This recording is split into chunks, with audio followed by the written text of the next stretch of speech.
उसके पास पढ़ने के लिए समय नहीं था, क्योंकि वो हर वक्त काम में लगा रहता था। सुबह उठते ही वो अपने खेत में चला जाता था और सारा काम करके ही घर आया करता था। उसे पिताजी अक्सर बीमार ही रहते थे।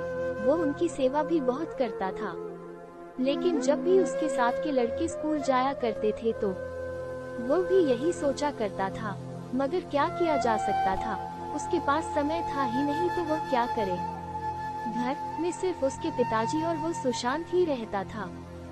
सुशांत अपने पिताजी के लिए खाना बनाना और घर की साफ सफाई और अपने खेत के सारे काम वही करता था। वो इन सब काम के करने के बाद भी यही सोचा करता था कि मेरे साथ बहुत परेशानियां है। घर में हम 2 लोग ही रहते हैं, पिताजी अक्सर बीमार रहते हैं, मेरे साथ के सभी लड़के स्कूल जाते हैं। सुशांत को पढ़ना अच्छा लगता था, मगर वो कुछ नहीं कर पा रहा था। तभी एक दिन उसकी बुआ सुशांत के घर आई और कहने लगी कि ऐसा कब तक चलेगा, तुम बहुत परेशान हो, ऐसा करो कि तुम मेरे साथ चलो और वहीं पर रहो। सुशांत के पिताजी ने कहा कि ऐसा हो नहीं सकता है, तुम इस बात को अच्छी तरह जानती हो, मगर सुशांत को तुम मेरे साथ भेज सकते हो, वो अकेला यहाँ पर कब तक ऐसे ही रहेगा, और तुम्हारे लिए भी मैं ऐसा ही कह रही हूँ। सुशांत अगर यहाँ पर रहेगा तो वो कभी पढ़ नहीं पाएगा और जीवन में उसे आगे बढ़ना है, तुम ही ऐसा सोचते क्यों नहीं हो। सुशांत के पिताजी यह बात अच्छी तरह जानते हैं, मगर अगर सुशांत भी चला गया तो मैं अकेला यहाँ पर कैसे रहूँगा। सुशांत की बुआ को कुछ भी समझ नहीं आ रहा था। तुम उसे मेरे साथ भेजना भी नहीं चाहते हो और खुद भी जाना नहीं चाहते हो, ऐसा कब तक चलेगा और क्या इसका कोई और भी हल है। अभी वो छोटा है, वो जब बड़ा होगा तो उसकी भी जिम्मेदारी बढ़ेगी।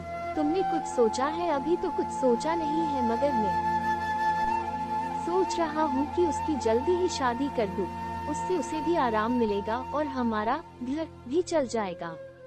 बुआ ने कहा कि तुम्हें कुछ समझ नहीं आता है, अभी वो छोटा है, अभी उसकी शादी ठीक नहीं है। मैं ऐसा करती हूँ कि मौसी की लड़की को यहाँ पर भेज देती हूँ, जिससे तुम्हें खाने की परेशानी नहीं होगी और तुम्हें इलाज भी करवा लेना चाहिए, जिससे जल्दी ही ठीक हो जाओ। ऐसा कब तक चलेगा? बीमार होने पर कुछ नहीं होगा, ठीक रहोगे तो सब अच्छा होगा। अगले दिन बुआ के साथ में मौसी की लड़की भी आ गई थी और बुआ ने ये कहा कि जब तक सुशांत की शादी नहीं होगी तब तक तुम्हें घर का कोई भी काम नहीं करना होगा। मौसी की लड़की सब घर का काम जानती है, ये सब कर लेगी। उसके बाद सुशांत को भी अच्छा लग रहा था, अब उसे ज्यादा काम नहीं करना पड़ रहा था। उधर सुशांत के पिताजी भी ठीक होने लगे थे और जब वो ठीक हुए तो सुशांत का काम भी कम हो गया था। अब वो अपनी पढ़ाई को अच्छे से कर सकता था। ये सब मौसी की लड़की की वजह से हो पाया था। आदमी स्कूल जाते हैं, सुशांत को पढ़ना अच्छा लगता था, मगर वो कुछ नहीं कर पा रहा था। तभी एक दिन उसकी बुआ सुशांत के घर आई और कहने लगी कि ऐसा कब तक चलेगा, तुम बहुत परेशान हो, ऐसा करो कि तुम मेरे साथ चलो और वहीं पर रहो। सुशांत के पिताजी ने कहा कि ऐसा हो नहीं सकता है, तुम इस बात को अच्छी तरह जानती हो, मगर सुशांत को तो मेरे साथ भेज सकते हो, वो अकेला यहाँ पर कब तक ऐसे ही रहेगा, और तुम्हारे लिए भी मैं ऐसा ही कह रही हूँ। सुशांत अगर यहाँ पर रहेगा तो वो कभी पढ़ नहीं पाएगा और जीवन में उसे आगे बढ़ना है, तुम ही ऐसा सोचते क्यों नहीं हो। सुशांत के पिताजी यह बात अच्छी तरह जानते हैं, मगर अगर सुशांत भी चला गया तो मैं अकेला यहाँ पर कैसे रहूँगा। सुशांत की बुआ को कुछ भी समझ नहीं आ रहा था।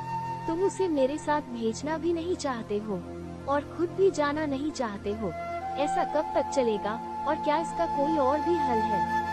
अभी वो छोटा है, वो जब बड़ा होगा तो उसकी भी जिम्मेदारी बढ़ेगी।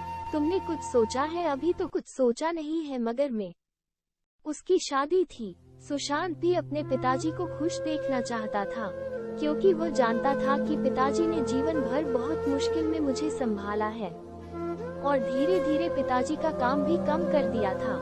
सुशांत को एक सेठ के यहाँ पर अच्छी नौकरी मिल गई थी। सेठ का गोदाम था और उसमें सामान रखा हुआ था। सभी लेन देन सुशांत ही कर रहा था।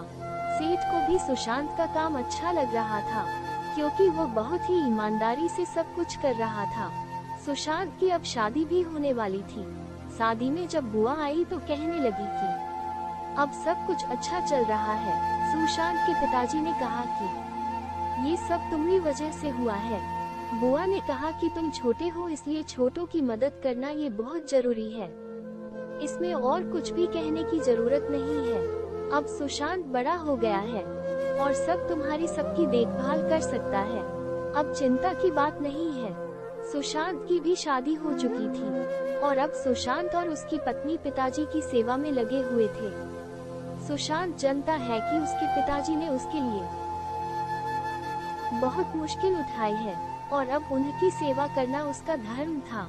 इस तरह सुशांत का जीवन सफल हो गया था और वो अपने काम को अच्छे से कर रहा था। मुश्किलें आती है और हमें सीखा जाती है, इसलिए कभी परेशान न होना। जीवन बढ़ने का नाम है और हमेशा आगे बढ़ते रहना। अगर आपको यह एक घर की सच्ची कहानी पसंद आई है तो आप इसे शेयर जरूर करें और कमेंट करके हमें भी बताएं।